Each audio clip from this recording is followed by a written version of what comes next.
Bonjour, je suis Christina Sergi, votre guide d'âme. Et dans la présentation qui va suivre, je vais vous présenter 6 points essentiels pour créer votre connexion d'âme. Bon visionnement. Bonjour, namasté. Aujourd'hui, je vais vous parler de comment créer votre connexion d'âme. Autrement dit, l'art de vibrer avec son âme, en particulier avec 6 points précis dont je vais vous parler dans ce webinaire. Alors, j'aimerais vous demander, pour commencer, s'il vous arrive de vous sentir dans un labyrinthe, souvent ou parfois, de circonstances et d'émotions désagréables à répétition, ou encore d'être rempli de contradictions intérieures. Difficile de choisir, de décider, par exemple. Est-ce qu'il vous arrive que le sens véritable de votre vie vous échappe? Et une autre question, que vous n'utilisez pas, que vous n'utilisez qu'une infime partie de vos potentialités et qualités profondes. Alors peut-être que c'est davantage le 2, le 3, le 4. Alors, prenez quelques instants pour identifier lequel est le plus fréquent chez vous. Et c'est possible que ce soit à différents moments un ou l'autre des numéros. Et c'est sûr que tout le monde, on expérimente cela un jour ou l'autre dans notre vie, mais est-ce que vous voudriez vivre de façon plus permanente dans la confiance et la foi, dans une joie profonde et en plus grande compréhension et unité avec vous-même et dans la valorisation et la manifestation de vos désirs du cœur? Bien sûr, c'est un désir légitime, tout cela, avoir plus confiance, plus de joie, plus de bonheur, c'est l'aspiration en fait de tout être humain sur Terre. Alors, comment est-ce qu'on atteint vraiment cette plus grande connexion vraiment avec qui on est ou notre bonheur intérieur? C'est vraiment de créer notre connexion intérieure à notre âme, parce que notre âme est la source première de toute nouvelle possibilité dans notre vie. Je vais expliquer un petit peu plus la notion d'âme, mais c'est important de voir que c'est le point de départ de créer notre bonne volonté, de tendre vers cette réalité intérieure qu'est notre âme. Alors, je vais vous offrir dans ce webinaire 6 points de connexion, comme je mentionnais, et c'est vraiment des points pratiques. Mais avant, j'aimerais vous parler de la source réelle, de pourquoi on vit cela, ces inconstances intérieures ou ce mal-être général. C'est que souvent, nous sommes identifiés excessivement juste à un seul aspect de nous-mêmes, c'est-à-dire la dimension horizontale de notre être. Qu'est-ce que je veux dire par horizontale? C'est la partie que l'on connaît de soi, la partie visible. La partie visible de nous-mêmes, ben, c'est bien sûr notre corps. C'est l'identification aussi à nos sens. Et la partie souffrante de nous-mêmes, c'est les empreintes qui sont en nous, des émotions passées qui refont surface quand on a à faire des choix. Et souvent, on va faire des choix justement pour éviter la douleur, puisqu'on se réfère à des circonstances passées douloureuses. Et l'autre partie, c'est la partie plus vulnérable de nous-mêmes. Bien ça, ce sont nos blessures plus profondes, les blessures du passé, le sentiment d'avoir été abandonné ou rejeté, etc.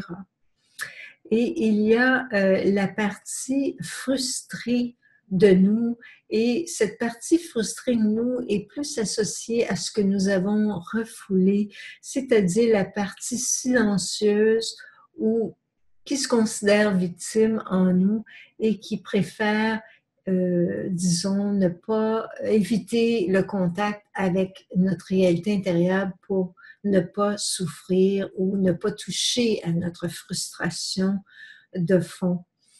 Donc, la partie aussi que nous fuyons, ben, c'est souvent effectivement nos peurs, nos incertitudes et nos faiblesses. Et puis, on peut créer des cuirasses en nous de force ou de certitude, mais qu'en réalité, si on réfléchit davantage, on peut toucher à notre vulnérabilité. Et c'est correct aussi de toucher cette vulnérabilité intérieure qui peut nous amener à évoluer vers une plus grande vibration intérieure qui est davantage le reflet de qui l'on est. Donc, être moins dans nos cuirasses, plus dans notre vibration d'âme. Alors, on vit toutes ces identifications parce qu'on vit doublement deux aspects de nous-mêmes, l'aspect horizontal et vertical. Alors, je vais parler de l'axe horizontal parce que c'est la dimension qu'on est le plus identifié à cela. Donc, la dimension horizontale, c'est ce qu'on connaît de nous, comme j'ai dit, la personnalité, l'ego, c'est tout ce qui est relié à nos frustrations, l'idée qu'on est en manque, ce qu'on n'a pas, etc. Et c'est aussi l'identification à notre rôle et notre fonction sociale. Alors, c'est tout notre moi conscient qui est préoccupé par sa survie, son travail, ses relations, ce qu'il désire, etc. Donc, c'est juste une première couche de nous-mêmes qui est la partie visible de soi. Et cette partie visible de soi est souvent dans le mode réactif, comme je disais, parce qu'on répète d'un jour à l'autre les diverses circonstances de notre vie sans trop se questionner. Et ce que ça amène, c'est la même manière de penser, la même manière de réagir, etc. Donc, cela nous laisse dans la vibration linéaire de soi-même. Par contre, on a toute notre dimension non visible qui est notre âme, qui est la source première de vie. Et une des choses, c'est sûr que depuis des siècles, on parle de l'âme et les philosophes de l'Antiquité en parlaient, les Égyptiens en parlaient. Et on pourrait dire que la preuve que nous sommes âmes, c'est que on réalise de plus en plus, et la psychologie nous l'a montré, qu'on ne connaît qu'une infime partie de nous-mêmes. Et que aussi, on n'utilise pas tout notre potentiel, donc 10% ou un peu plus, mais ce n'est pas la totalité de notre potentiel. Quand je dis potentiel, c'est toucher aussi aux aspects non connus de soi qui peuvent concerner nos dons spirituelles, nos aptitudes intuitives, la clairvision, la clairaudience, et ces phénomènes qui sont classés souvent un petit peu plus paranormal, donc nos sens extrasensoriels. Une autre chose qui est une réalité, c'est que quand on est dans notre vibration d'âme, on va être plus dans notre cœur parce que le lieu de l'âme, de la source première de vie est dans le cœur. Et autrement dit, notre âme contient toutes les connaissances sur nous-mêmes et cette connaissance est dans notre cœur. Donc, notre cœur est en soi plus intelligent, plus en conscience que les opérations de notre mental, de notre intelligence. En l'âme, on y fait référence souvent comme un souffle éternel de vie, une source de la conscience plus profonde. C'est l'aspect immortel en soi et ça correspond à la vibration d'origine, la vibration première de notre être. Donc, c'est la raison pourquoi nous sommes dans un corps physique, c'est notre âme et ce qu'elle ultimement voulait pour nous. Alors, seul le contact avec notre âme permet de retrouver le sens ultime de notre vie. Et l'âme est liée à l'autre aspect de soi qui est notre dimension verticale. Alors, notre dimension verticale touche à ce que nous ne connaissons pas de nous-mêmes, c'est que nous sommes un être en fait immortel, la dimension immortelle de soi.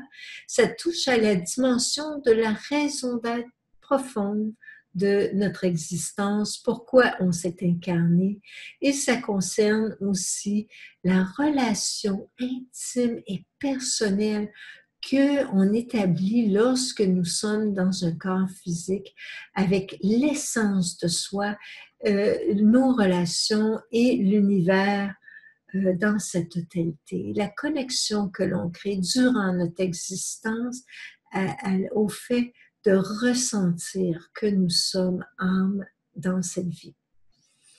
Et bien sûr, il y a les qualités profondes de notre être qui sont des valeurs et les qualités qui viennent avec la nature véritable de l'âme, qui est amour, lumière, compassion, don de soi, pureté, empathie, toutes les qualités profondes de qui nous sommes, qui sont en fait des qualités d'être universelles pour tout être humain, mais qui deviennent obstruées et non visibles par les conflits de la personnalité et de l'ego qui empêchent de manifester ces qualités initiales de l'être. Et l'autre chose que nous donne notre dimension verticale, c'est la connexion à une transcendance. Par ça, je veux dire la connexion à ce que l'on peut nommer comme le créateur de toutes choses, la connexion à l'univers, peu importe le nom qu'on va donner, mais c'est l'âme qui a la capacité de rentrer en communion, communication avec cette force supérieure au-delà de soi, puisque notre âme est une étincelle de ce grand tout. Alors, je ne sais pas si vous connaissez Abraham Maslow et sa fameuse pyramide des valeurs, mais dans cette pyramide, on dit que ce qui importe pour l'être humain, en tout cas du moins l'être humain en incarnation, c'est qu'il va vouloir voir à sa survie. Ce qui va être important pour lui, c'est créer des relations, sa fonction sociale. Premièrement, ces trois piliers-là importants, trois niveaux qui sont importants à combler pour qu'ensuite on ait besoin d'aller chercher un peu plus au niveau de manifester les valeurs profondes de l'âme. Mais en réalité, c'est déjà là parce que l'âme, c'est sa nature véritable que de manifester les valeurs supérieures. Donc, en réalité, lorsque nous voulons être plus en communion, communication avec notre âme, les valeurs supérieures vont émerger naturellement. Quand je parle de valeurs initiales, c'est par exemple, ce peut-être pour vous que vous voulez manifester, vous avez comme valeur supérieure la paix dans le monde, par exemple. Et à partir de cela, vous allez créer dans votre vie une aura où vous allez manifester dans votre existence plus d'empathie et de gestes concrets pour que la paix se fasse dans le monde. Puis ça peut commencer simplement à créer la paix en soi, la paix autour de soi, dans ses relations, etc. Donc, c'est une valeur supérieure qui va s'incarner dans notre vie horizontale et plus les êtres humains seront en conscience dans leurs valeurs supérieures, plus ils le manifesteront dans leur vie incarnée et cela crée un meilleur monde en général. Donc, c'est une invitation à chacun, mais c'est quelque chose que tout le monde va en bénéficier si nous, on travaille pour cela, chacun d'entre nous. Maintenant, ce qui est important, j'ai passé ici. Alors ici, je veux vous faire un petit aparté sur l'âme dont parle Jung. Carl Gustav Jung est un grand psychanalyste et psychologue du siècle dernier, milieu du siècle dernier, qui a amené vraiment, qui a amené à faire un saut dans la compréhension de la psyché humaine. Alors, avec Jung, on comprend mieux que l'être humain est beaucoup plus complexe que juste un ensemble de refoulements. On comprend aussi que l'être humain est avant tout une âme incarnée et qui a besoin de manifester ses besoins spirituels pour se sentir complet. Alors, les besoins spirituels sont déjà innés dans l'être humain puisque on est par essence un être spirituel incarné dans un corps physique. Donc, ce que Jung dit, c'est que l'âme doit être reconnue. Nous-mêmes, on doit reconnaître que nous sommes plus qu'un corps physique pour pouvoir ensuite être connus par nous, afin qu'elle puisse participer à notre évolution. Si on fait un travail d'alignement avec notre âme, si on fait des efforts pour mieux se connaître dans notre partie non connue, justement, on va participer en conscience à notre évolution et en conséquence, on se trouve beaucoup moins dans le sentiment d'être victime de ce qui nous arrive dans la vie, victime des circonstances extérieures. Donc, pour connaître et valoriser notre âme, il est important d'intégrer dans notre vie horizontale un mode d'être qui va favoriser l'expansion de l'âme et de sa lumière. Donc, c'est très, très important de prendre en considération cette dimension de notre être que d'ailleurs l'éducation ne nous apprend pas. L'éducation scolaire telle qu'elle est aujourd'hui nous apprend l'essentiel pour fonctionner horizontalement. Donc, tu apprends l'alphabet, etc., pour pouvoir avoir une fonction sociale et servir la communauté. Mais en tant qu'essence incarnée dans un corps physique, ta raison d'être est beaucoup plus profonde et la raison d'être de toute âme, de toute manière, c'est de se réaliser pleinement et de faire en sorte que le séjour dans le corps physique ait été utilisé pour l'évolution consciente de l'âme. Donc, ce qui est important, c'est d'équilibrer ces deux axes expérientiels de notre vie, pas juste vivre dans l'horizontalité de notre vie, parce que si on vit juste dans l'horizontalité, on est juste dans notre moi conscient, on est juste manipulé par nos égos de désir ou par nos refoulements inconscients.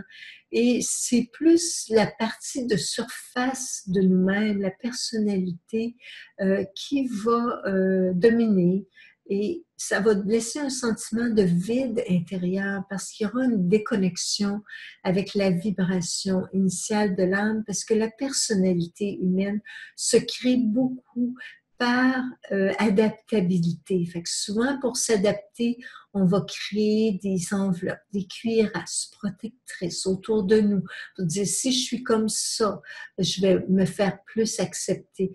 Donc, des fois, on s'éloigne comme ça graduellement sans savoir de notre vibration d'origine d'âme.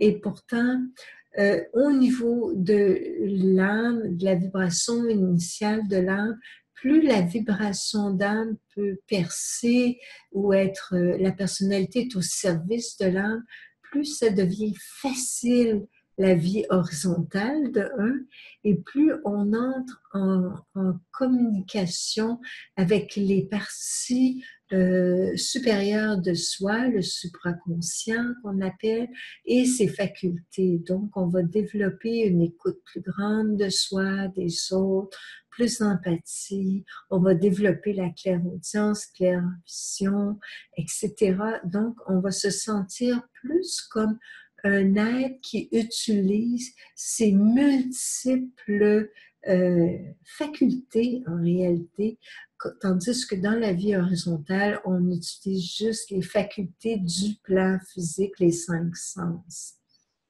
Et comme je disais, si on intègre notre vie verticale, on va donner du sens à notre vie horizontale et elle va devenir beaucoup plus facile parce qu'on va devenir en collaboration, en résonance avec ce que l'âme veut qu'on fasse dans notre vie horizontale. Donc, on adoucit notre vie, autrement dit. Donc, la connaissance de votre âme, c'est donc la clé pour découvrir votre bonheur véritable et votre nature, retrouver vos qualités et pouvoirs innés, puis vivre votre connexion divine, parce que c'est ultimement le pur bonheur que de vivre dans la communion au grand tout. Maintenant, je vais vous parler de la connexion. Comment créer notre connexion concrètement dans notre vie horizontale en 6 points. C'est sûr que je ne peux pas rentrer dans les détails de tout ce qu'on peut faire à travers ces 6 points de connexion, mais c'est pour vous dire l'essentiel ici maintenant.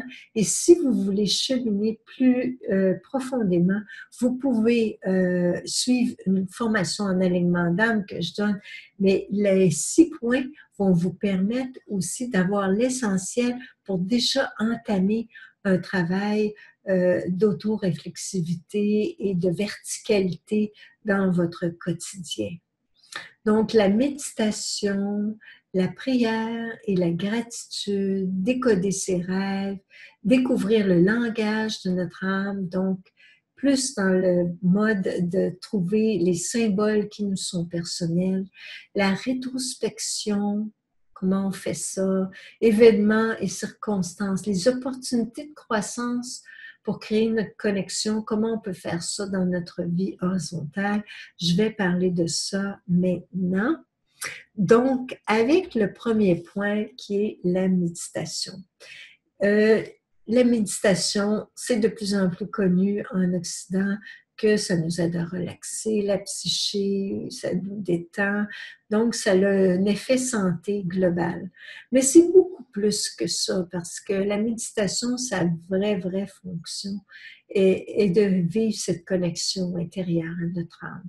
Donc, en vivant cette connexion par le biais de la méditation, puis il y a des méditations spécifiques qui vont le favoriser, je les enseigne dans mes cours, ça va vous amener à vivre de façon plus évidente cet alignement avec votre être profond, votre âme.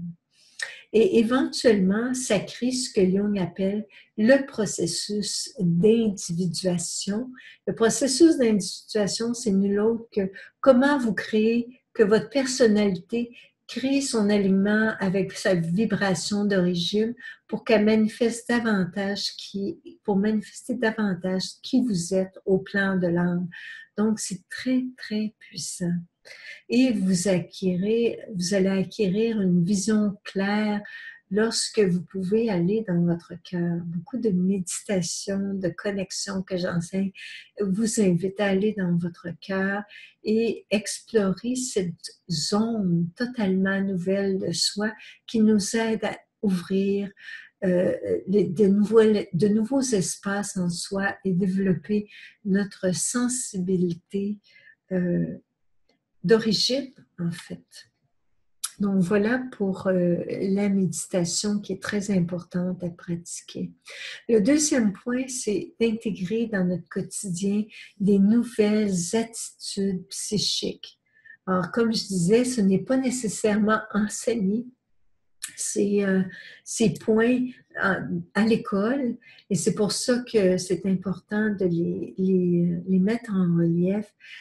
Par exemple, la gratitude.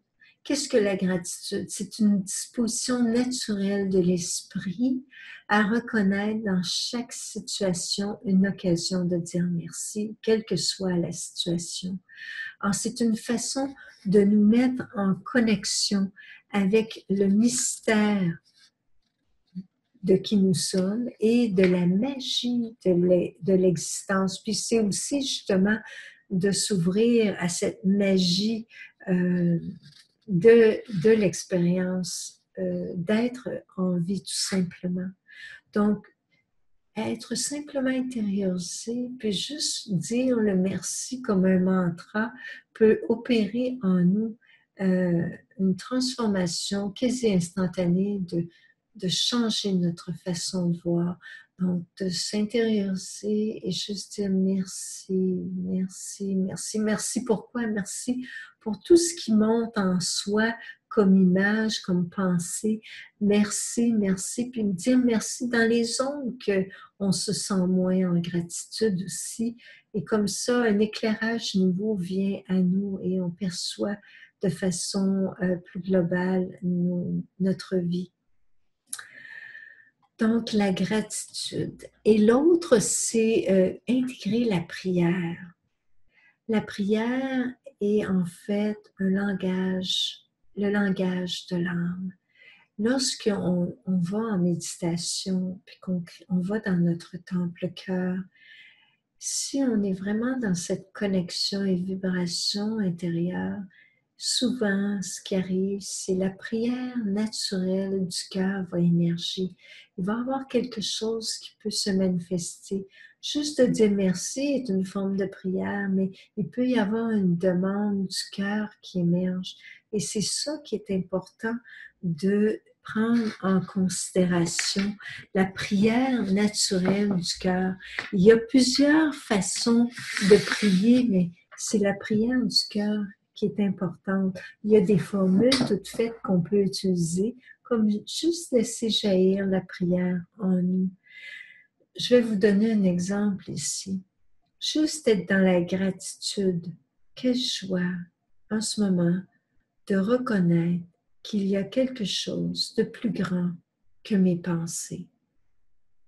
De reconnaître que je suis, que tu es, que nous sommes plus que ce que nous pensons être.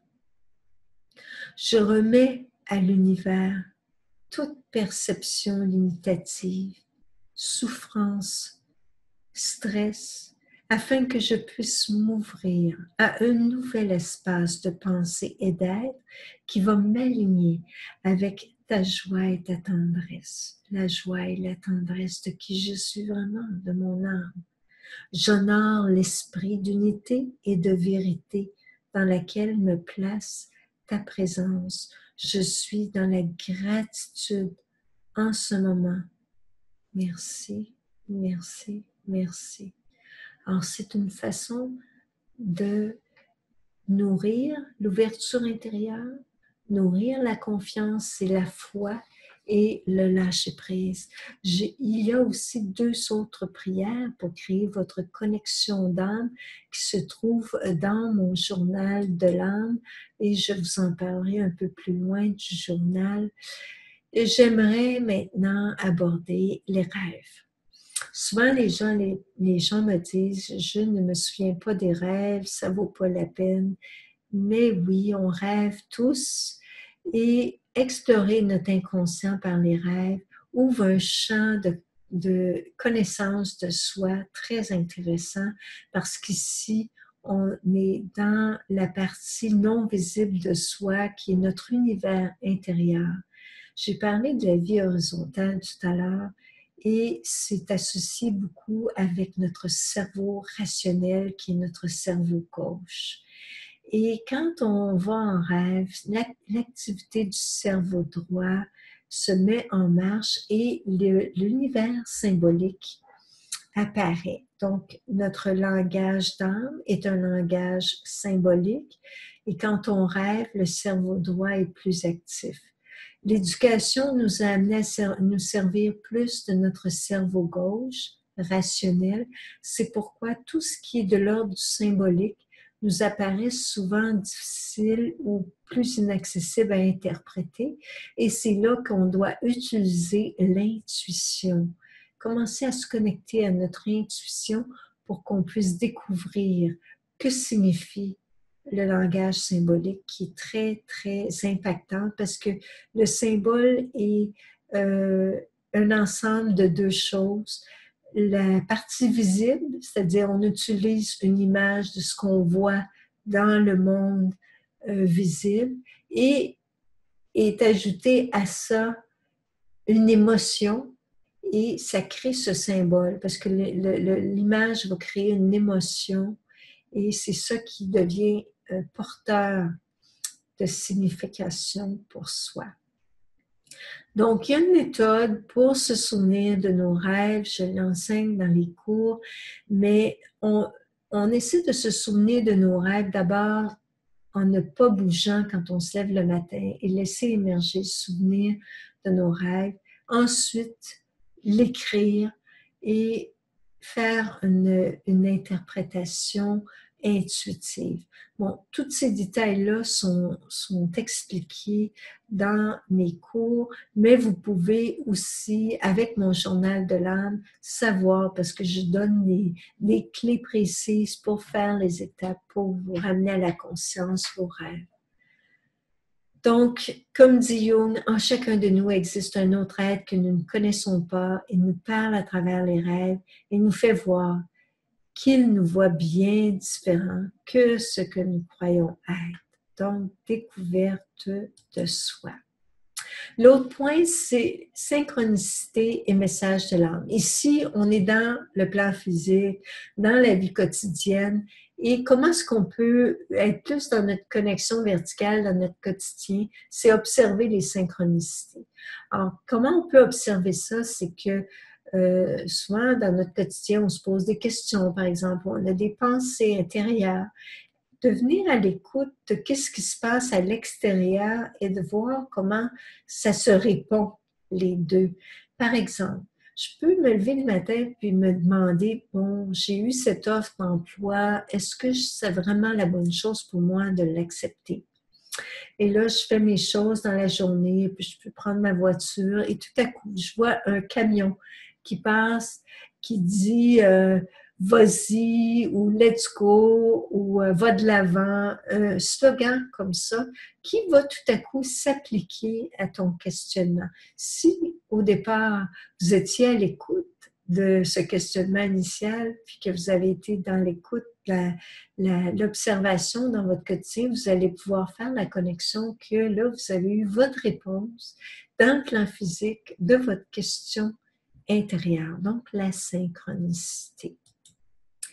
L'autre point, c'est de faire une pratique de rétrospection.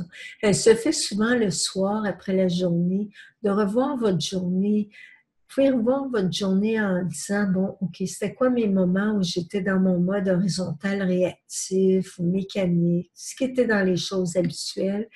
Puis, y a-t-il des choses que je peux mettre plus en conscience, en lumière dans mon quotidien? Et revoir aussi, bien sûr, s'il y a eu des beaux moments de réceptivité et d'alignement avec votre connexion intérieure. Alors, on peut prendre comme slogan ici, tout ce qui nous irrite chez les autres peut nous conduire à mieux nous comprendre. Donc, les circonstances désagréables de notre vie peuvent être des opportunités pour mieux explorer ce qu'on a à transformer, purifier, évoluer en soi pour être encore plus dans notre alignement d'âme. Le point 6 maintenant. Créer des nouvelles perceptions en soi.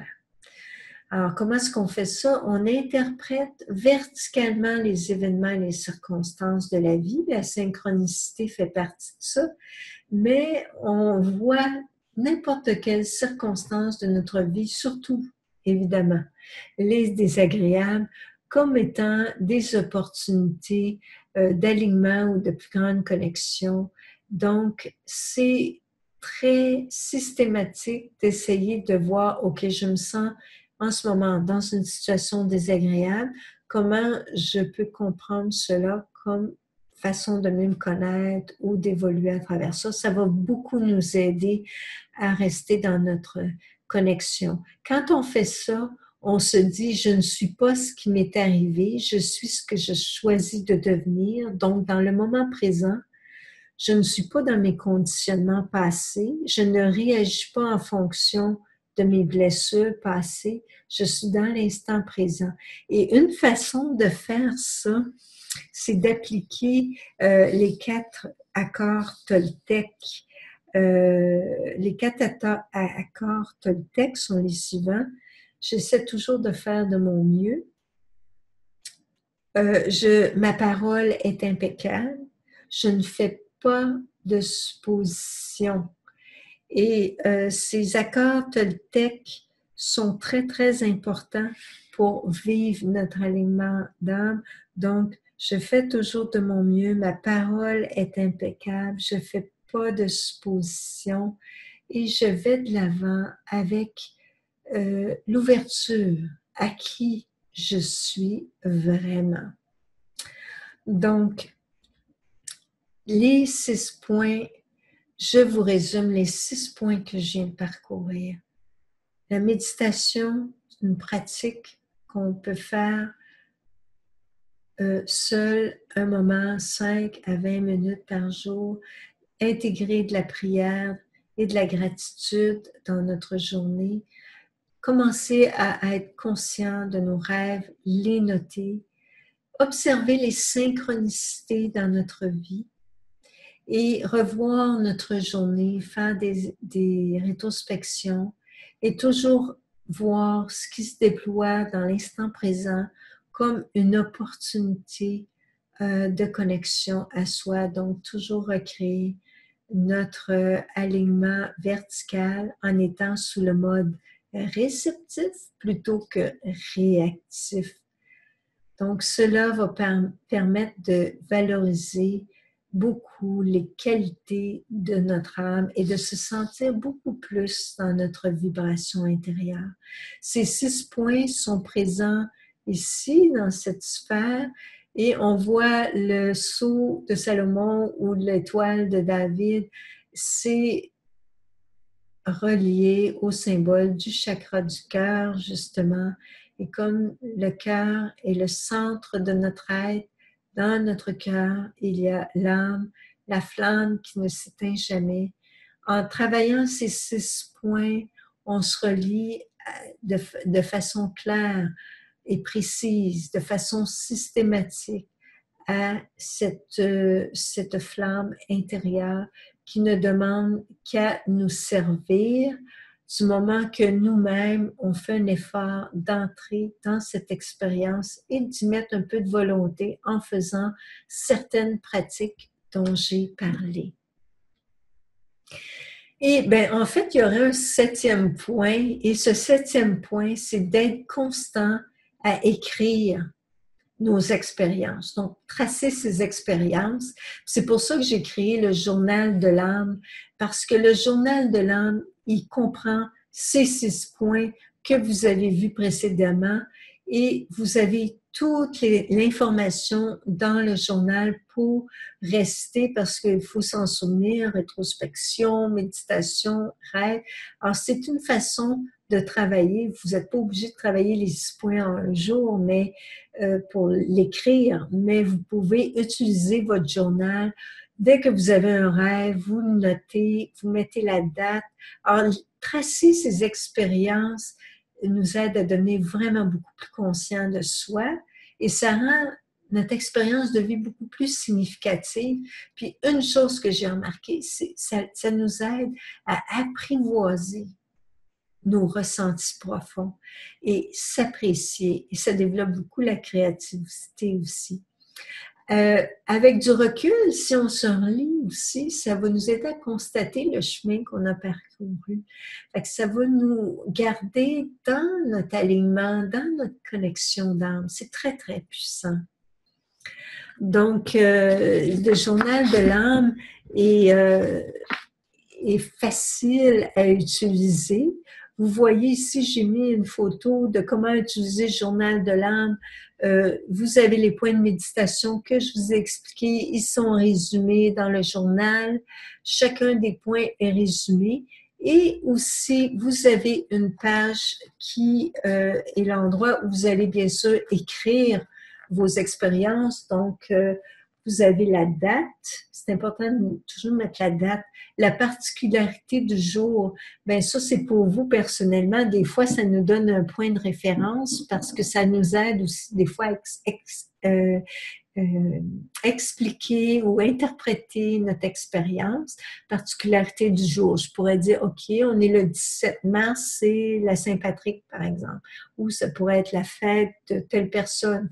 peu importe ce que vous marquez, c'est juste une note pour vous. Le type de pratique sur lequel vous voulez écrire, là, par exemple, vous allez marquer méditation, rêve ou rétrospection. Le type de l'expérience, ben, ça pourrait être le type d'expérience, ça pourrait être le titre que vous allez donner à votre rêve. Alors, c'est le rêve, je suis à l'aéroport et je pars en voyage. Ça pourrait être le titre de l'expérience, de voyage. Si la pratique, c'est une méditation, votre type d'expérience, ça pourrait être méditation de rétrospection, méditation matinale, par exemple. Et vous allez bien sûr décrire votre expérience, vous avez l'espace pour ça ensuite. Et à la fin, toujours noter l'émotion que vous avez en sortant de la pratique. Alors, l'émotion vécue pendant ou en sortant de la pratique, ça peut être je me sentais en paix, j'ai pris contact avec la partie de moi qui s'aime pas, etc. Tu sais, une émotion spécifique que vous avez ressentie. Et le message final que vous vous donnez intuitivement, ça pourrait être bien selon les circonstances. Après avoir fait une méditation, le message c'est je veux prendre le temps de savourer davantage du temps que je consacre à méditer, et cette méditation m'a apporté cette paix que je recherche quand je ne médite pas. Donc, c'est un exemple, mais toutes les possibles sont là, mais ça vous permet vraiment d'avancer avec vous-même. Et quand vous êtes constant dans ça, vous pouvez poursuivre ainsi toute l'année, parce que les dates, c'est vous-même qui les mettez. Et à la fin du journal, j'ai mis une section rétrospective mensuelle. La rétrospective mensuelle, c'est que vous allez aller relire, par exemple, votre mois de janvier. Vous allez mettre les points essentiels que vous retenez. Fait que ça vous aide à la fin d'une année de faire votre bilan et d'être dans l'espèce de portrait général de vous, dans quoi vous avez cheminé à travers votre vie horizontale, à travers les événements de la vie, mais toujours dans cette connexion verticale. Donc, c'est très, très efficace pour garder un suivi avec soi puis rester en communication. Fait que ça apporte beaucoup de satisfaction intérieure et de plus grande plénitude. Voilà pour mon journal de l'âme. Donc, si vous voulez vous procurer mon journal de l'âme, bien sûr, vous pouvez aller sur mon site. Vous n'avez qu'à aller sur christinasergi.com, boutique journal. Et si vous avez des questions suite au visionnement de ce webinaire, vous pouvez m'envoyer des questions à info.christinasergi.com. Ça me fait plaisir de vous répondre. Et vous avez d'infinies possibilités avec ce journal d'explorer qui vous êtes vraiment. Et bien sûr, vous voulez aller plus loin, regardez sur mon site. J'ai des cours et formations d'alignement d'âme, de méditation, connexion qui vous permettent de cheminer beaucoup plus de façon systématique et en groupe aussi. C'est très, très bénéfique de le faire. Donc, je vous invite à vous joindre à nous ou à tout simplement cliquer sur le christinasergi.com ou aller sur mon site pour vous procurer dès maintenant le journal pour commencer votre travail personnel. Alors sur ce, tout le meilleur pour vous et au plaisir peut-être de vous rencontrer bientôt. Namasté. Om Shanti.